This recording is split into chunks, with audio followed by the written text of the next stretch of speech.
తర్వాత మనకి ఇస్తా ఉన్నారు ఆ బస్సులు. దాంట్లో మనము ఈ ప్లాస్టిక్ టబ్స్ ఉంటాయి కదా, పెద్ద పెద్దవి ప్లాస్టిక్ కంటైనర్స్, అవి కొనుక్కోవాలి. ఇవన్నీ కూడా ఇట్లాంటి కొనుక్కోవడానికి ఏదైనా లాజిస్టిక్స్ అవసరం అయితే నాకు మార్కెట్ యార్డ్ సెక్రటరీ మీ ఏడీ మార్కెటింగ్ ద్వారా మీరు ఏదైనా ఖర్చుకు సంబంధించి మీ దగ్గర ఉంటే మీరు మీటడానికి పర్మిషన్ ఇస్తాను, లేదంటే నేను కొన్ని ఇస్తాను. మార్కెట్లో కొనుక్కోవచ్చు, ప్రతి మార్కెట్ యార్డ్లో ఒక బస్సులో ఎన్ని పడతాయో అది పెట్టుకోవడానికి. ఆ టబ్స్ అన్ని కూడా దాంట్లో ఈ ఎన్ని పాకెట్లు వేస్తాం, పెద్ద పెద్ద టబ్. కొద్దిగా వాటర్ లీటర్ చల్లితే పాడవకుండా ఉంటుంది అన్నమాట. రాత్రి అంతా ప్యాక్ చేసుకుంటే వాటర్ వేసి పెట్టేస్తే పొద్దున్నే 5కి రైట్ ఫ్రమ్ ది బిగినింగ్ మనం స్టెప్స్ తీసుకుంటూనే ఉన్నాం.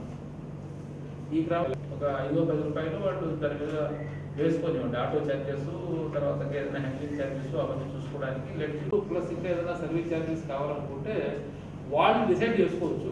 ఈ 100 రూపాయలు దాని మీద 10 రూపాయలు వసూలు చేయాలా, 20 రూపాయలు వసూలు చేయాలా, 15 రూపాయలు వసూలు చేయాలి.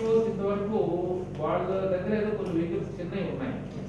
అయితే నేను ఎఫ్ఈఓకి ఇప్పుడు ఏం చెప్తున్నానంటే, ఇక్కడ మీ గ్రామంలో మరి అగ్రికల్చర్ డిపార్ట్మెంట్ కానీ, హార్టికల్చర్ డిపార్ట్మెంట్ కానీ, మార్కెటింగ్ డిపార్ట్మెంట్ కానీ, సివిల్ సప్లైస్ డిపార్ట్మెంట్ కానీ, మార్కెట్ కానీ, మనం ఈ రైతులకి సపోర్ట్ చేయడానికి ముఖ్యంగా మార్కెటింగ్ విషయంలో ఈ కన్స్టెంట్స్ను దృష్టిలో పెట్టుకొని ఎంతవరకు పాసిబిలిటీ ఉంటే అంతవరకు మనం ఏదో రకంగా స్టెప్స్ తీసుకుంటూనే ఉన్నాం.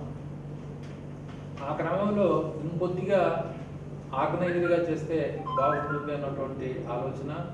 అట్లాగే రాష్ట్ర ప్రభుత్వం ఏదైతే మరి ఈ జనతా బజార్, వైఎస్ఆర్ జనతా బజార్ అనేటువంటి కాన్సెప్ట్ని ఫార్ములేట్ చేసిందో దాన్ని దృష్టిలో పెట్టుకొని ఒక మనం అడ్వాన్స్గానే ఇప్పుడున్నటువంటి పరిస్థితులకు అనుగుణంగా ఒక చిన్న ఇనిషియేటివ్ చేయాలని చెప్పి జేసీ గారు నేను మాట్లాడి ఇంతకుముందు ఒకసారి జిల్లా స్థాయిలో ఒక సమావేశాన్ని పెట్టి కాస్త ఏ రకమైనటువంటి స్టెప్స్ తీసుకోవాలి, ఏం ప్రొసీజరు, ఎవరు బాధ్యత ఏమనే విషయాల మీద ఒక కార్యాచరణ మొదలైంది. ఆ క్రమంలో మరి కొన్ని కాన్స్టిట్యున్సీల్లో స్టార్ట్ చేశారు, కొన్ని కాన్స్టిట్యున్సీలో ఇంకా స్టార్ట్ చేయలేదు. సో ఇక్కడ ఈ సందర్భంగా ఈ కాన్సెప్ట్ యొక్క స్వరూపం ఏంటంటే, అగ్రికల్చర్ మార్కెట్ అసెంబ్లీ నియోజకవర్గానికి దాన్ని మనం ఒక అడ్మినిస్ట్రేటివ్ యూనిట్గా తీసుకుంటాం. 12 కాన్స్టిట్యున్సీలు మనకు ఉన్నాయి, అసెంబ్లీ కాన్స్టిట్యున్సీస్. ప్రతి అసెంబ్లీ కాన్స్టిట్యున్సీలో ఏదైతే మీకు అనువుగా ఉంటుందో అది క్షేత్రస్థాయిలో మీరే నిర్ణయించుకోవచ్చు. అసెంబ్లీ కాన్స్టిట్యున్సీ హెడ్ క్వార్టర్స్లో ఉన్న మార్కెట్ యార్డ్ అనే కాదు, ఏదైతే కాన్స్టిట్యున్సీకి అంతా సెంట్రిక్గా ఉందో అది. అట్లాగే కాస్త ఫెసిలిటీస్ కూడా ఉండాలి. సో ఒక కాన్స్టిట్యున్సీలో ఒక మార్కెట్ యార్డ్ని మనము యూనిట్గా తీసుకుని ఈ కాన్సెప్ట్ని మనం ఇంప్లిమెంట్ చేయడానికి చర్యలు తీసుకుంటాం. ఇప్పుడు ఈ కాన్సెప్ట్లో ఒక కీ రోల్ ప్లే చేసేటువంటి ఏజెన్సీ ఏంటంటే ఎఫ్పిఓ. ఒక అసెంబ్లీ కాన్స్టిట్యున్సీకి ముందుగా సబ్స్టిట్యూట్గా కావాలంటే స్కేలప్ చేస్తాం. ముందుగా ఒక ఎఫ్పిఓను ఎంపిక చేయాలి. ఒక్కొక్క కాన్స్టిట్యున్సీకి ఒక ఎఫ్పిఓను ఎంపిక చేయాలి. ఎంపిక చేసి ఉంటే ఆల్రెడీ మంచిది. ఒకవేళ ఎంపిక చేసిన దాంట్లో ఏమైనా సరే కొద్దిగా వాళ్ళలో కెపాసిటీ లేకపోతే కనుక అసిస్టెంట్ డైరెక్టర్ అగ్రికల్చర్, తర్వాత ఏరియా కోఆర్డినేటర్ డిఆర్డిఏ, తర్వాత ఈ మార్కెటింగ్ యార్డ్ సెక్రటరీ, మీరు ముగ్గురు ఒక టీమ్గా you are permitted to change. ఏదైనా ఒక ఎఫ్పిఓ చేంజ్ చేయాలంటే చేయండి. It's not a matter for me. Constituency in the first instance. Next, what is the role of FPO we are expecting to play అనే concept తీసుకున్నప్పుడు రైతుల దగ్గర నుంచి ఆ కాన్సెప్ట్ ఇక్కడ జిల్లాలో 12 నియోజకవర్గాల్లో 12 మార్కెట్ యార్డ్లని మనం నోటిఫై చేస్తున్నాం ఈ జనతా బజార్ ఆపరేషన్స్కి. కాబట్టి ఈ 12 యార్డ్స్లో ఇక్కడ టెరిటోరియల్ రెస్ట్రిక్షన్స్ ఏమీ లేవు. ఏ రైతైనా సరే తనకు ఏదైతే దగ్గరో ఈ మార్కెట్ యార్డ్ అక్కడికి వెజిటబుల్స్ కానీ లేదా ఫ్రూట్స్ కానీ, ఈ 2 విషయాలకి మనం ఇప్పుడు కన్ఫైన్ అవుతున్నాం. అతను తీసుకొచ్చి అక్కడ ఎఫ్టీఓస్కి ఇచ్చేయచ్చు. ఎఫ్టీఓస్ ఏం చేయాలంటే మార్కెటింగ్ డిపార్ట్మెంట్ ఏదైతే ఆ వెజిటబుల్స్ కానీ లేకపోతే ఫ్రూట్స్ కానీ ప్రైస్ ఉందో ఆ ప్రైస్ ప్రకారం రైతులకు పేమెంట్ చేసేయాలి. తర్వాత నెక్స్ట్ మార్కెట్ యార్డ్లో జరగాల్సినటువంటి పని ఏమి, అక్కడ మార్కెట్ యార్డ్ సెక్రటరీ కొన్ని లాజిస్టిక్స్ ఏర్పాటు చేయాలి. సో మార్కెట్ యార్డ్ ఈ కార్యకలాపాలకి వినియోగించుకోవడానికి దానికోసం అతను ఆ మార్కెట్ యార్డ్ స్పేర్ చేయాలి.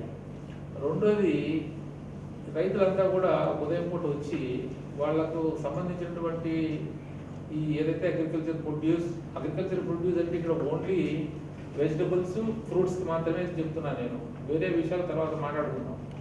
తీసుకొస్తారు, అదంతా కూడా మనం తూకం వేసి తీసుకునే విధంగా అరేంజ్మెంట్ చేయాలి. ఆ తర్వాత దీన్ని మనం ప్రజల్లోకి పంపించడానికి ఒక చిన్న సార్టింగ్ లేదా ప్రాసెసింగ్ చేయాలి.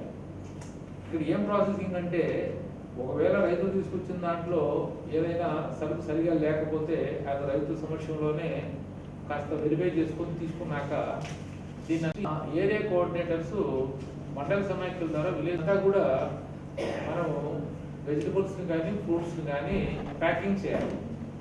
ఈ ప్యాకింగ్ కూడా మరి మీరు ఏదో ఎక్స్ట్రాడినరీగా కాకుండా మామూలుగా సాదా సీదాగా ఉన్నటువంటి ఒక ప్లాస్టిక్ కవర్స్ కొనుక్కొని దాంట్లో వేస్తే చాలు. ఒక కవర్లో 100 రూపాయలు వర్త్ చేసేటువంటి సరుకు మాత్రమే వేయాలి. వెజిటబుల్స్ కానీ లేకపోతే ఫ్రూట్స్ కానీ, 2 వేరువేరుగా.